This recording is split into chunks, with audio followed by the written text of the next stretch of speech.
How many of you guys have heard the phrase, you are what you eat? What does this phrase mean? Do you believe it? Is this phrase a myth or a fact? How true is this phrase? Sit back, relax, and let me simplify the phrase, you are what you eat for you.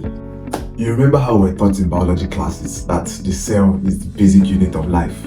In other words, for you to be alive today, it starts on the cellular level. Your cells come together to make tissues, your tissues come together to make organs, and your organs come together to make a whole system, which is you. So if your cells are the basic unit of life, what makes up your cells? What forms your cell? Nutrients, basically protein and water. So you see how, in a nutshell, you are what you eat. Because where do you get the nutrients from? That will eventually make your cells food.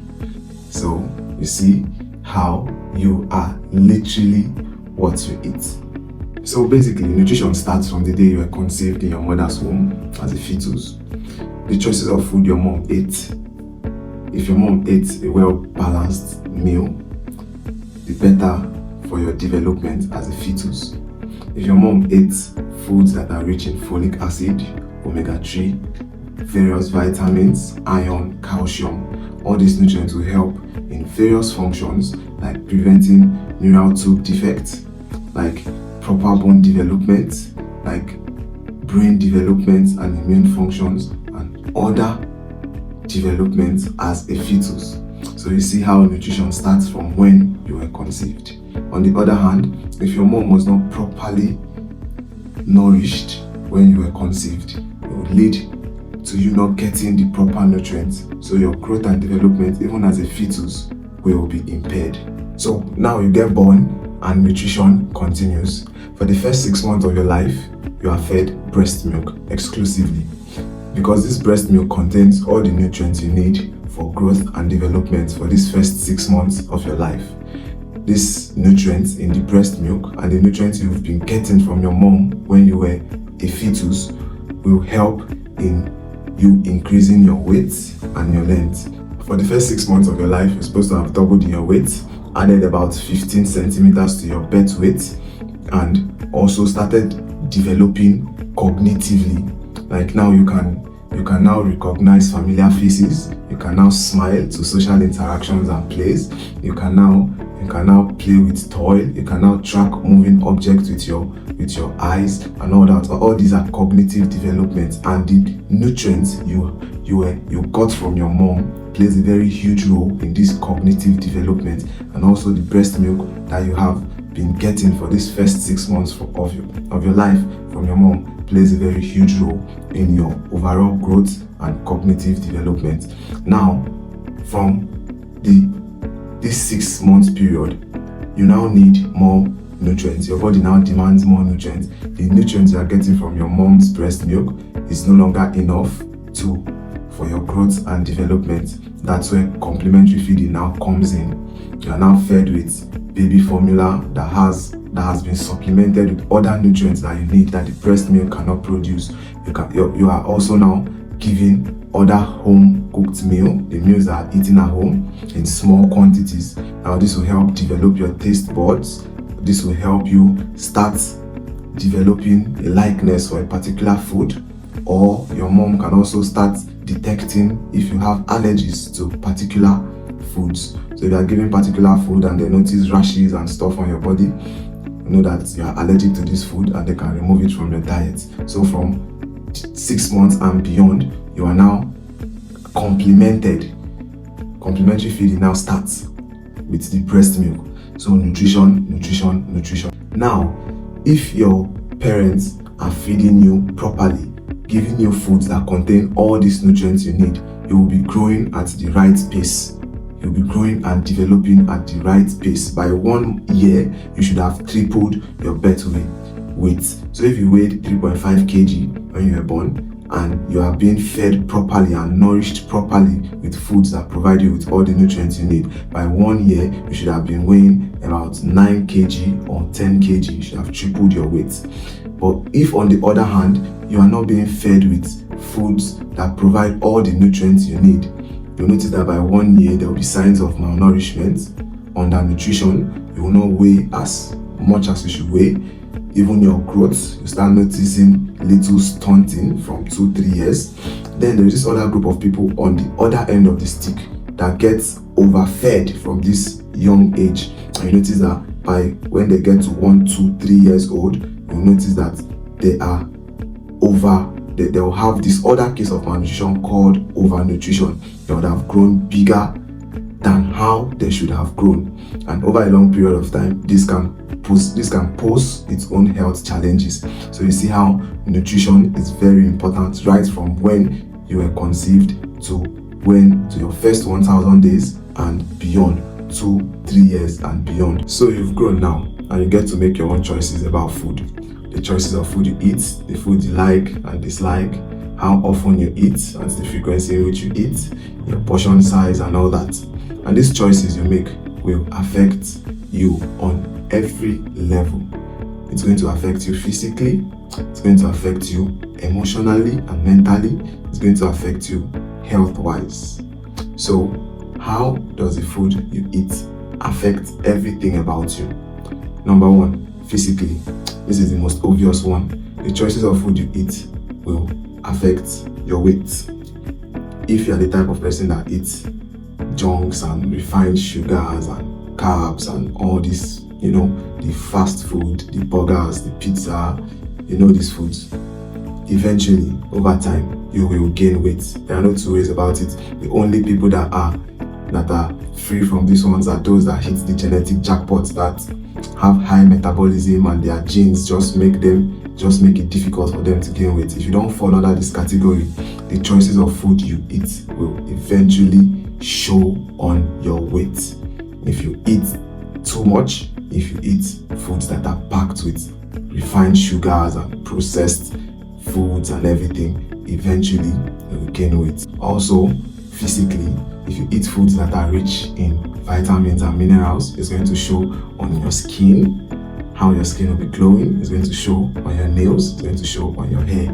So you see, the foods you eat will impact how you look physically, from your weight to your skin, to your hair, to your teeth, to your physical features.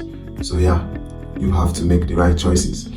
So if you are on this other group of people that they can eat anything they want and will not gain weight, it still doesn't exempt you from the fact that the choices of food you make will eventually affect you health-wise. And that brings me to my second point, how the food choices we make affects us health-wise. Now, overconsumption of these junks, your burgers, your pizza, your fries, your carbonated drinks that are filled with added sugars and refined sugars and all that, will definitely lead to a spike in your blood sugar. And when this happens, your body releases insulin, so it leads to a spike in your insulin level. And if this happens too frequently over time, your body can become insulin resistant. And if your body becomes insulin resistant, that you are one step away from coming up with diabetes. So you see, the fact that you are among this group of people that you can eat anything you want and not gain weight does not mean it doesn't affect your health. So the food we eat, it affects our health. Another way the food you eat can affect your health is your cardiovascular health. Eating your fried foods, overly processed foods, fried foods and all that are high in saturated and trans fats could increase your cholesterol level. And if your cholesterol levels are too high, could lead to atherosclerosis and eventually to high blood pressure. So you see, the choices of food you eat affect your cardiovascular health. And most importantly, these refined sugars and processed foods that are packed with preservatives and additives and all that has been shown to actually be classified as type 1 carcinogens. For example, your sausages. Sausage is a processed food, processed meat. It has been shown to be type 1 carcinogen. Eating it once in a while is okay, it won't be harmful, but making a habit of overly consuming these type 1 carcinogens every single day will predispose you to cancer. Also, these refined sugars that are in most of these processed foods are also carcinogenic. If you eat them too much, you consume them too much, it predisposes you to cancer.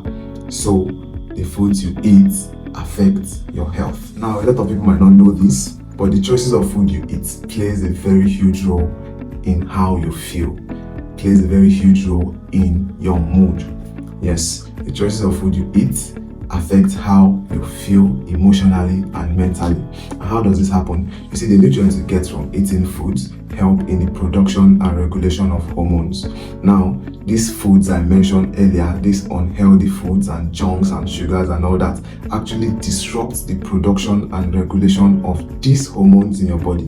So your hormones are now imbalanced. And if your hormones are imbalanced, you might just be noticing you are moody and you don't know why. Fix the food you are eating. Eat healthy foods. Eat whole grains, eat legumes, eat lean proteins, eat your fruits and vegetables. These foods will help in the production and regulation of your hormones. And if your hormones are produced, regulated, and balanced properly, it affects your moods. If, on the other hand, if your hormones are imbalanced, it also affects your moods. And these foods, these unhealthy foods and junks and all that, has been shown to disrupt your hormones and cause hormonal imbalance, which can lead to your moods being down. Also, certain foods like your nuts and seeds, salmons, leafy greens, and eggs also helps in the production of neurotransmitters in the brain, and these neurotransmitters help lift your mood. So eat foods like eggs, salmons, nuts and seeds that will help with your mood. Also, the choices of food you eat and the quantity also affect how you smell. Yeah, certain foods like garlic and onions produces certain compounds that affect your smell. You know that when you chew garlic, your breath smells a certain way, but that's not all. If you consume garlic in excessive amounts, it could also affect how you smell, because garlic produces a compound called allicin, and this compound, when it becomes too high in your bloodstream, can cause body odor. Also, onions produces sulfur, and sulfur, when consumed in high quantities, can also cause body odor. Also, alcohol can cause body odor. You all know that. Alcohol can also cause dehydration, and if you are dehydrated, it could cause body odor.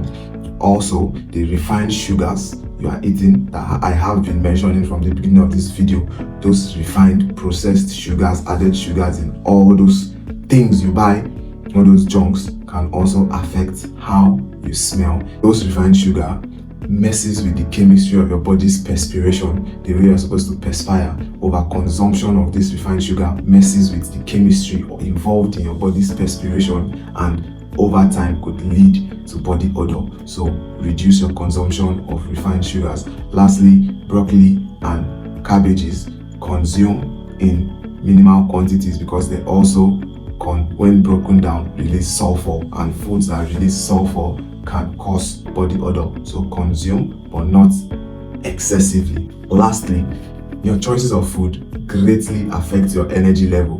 The choices of food you eat are going to determine if you are always going to be energetic or you are always going to be weak.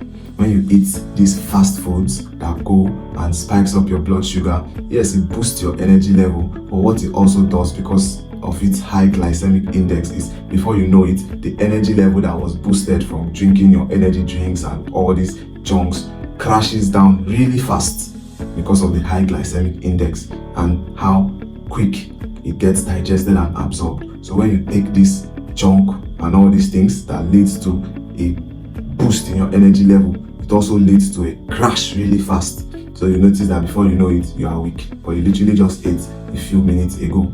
Then you felt some energy and now you are weak. But if you eat real foods that are high in fiber, you will stay energized for as long as possible. But these junks don't contain these other nutrients. They are just calorie dense. They are what we call empty calories. They just contain calories, and all they do is spike up your blood sugar, releasing energy, and then crashes right back down. Also, your fries and other fast foods that are high in saturated and trans fats could make you weak. Why?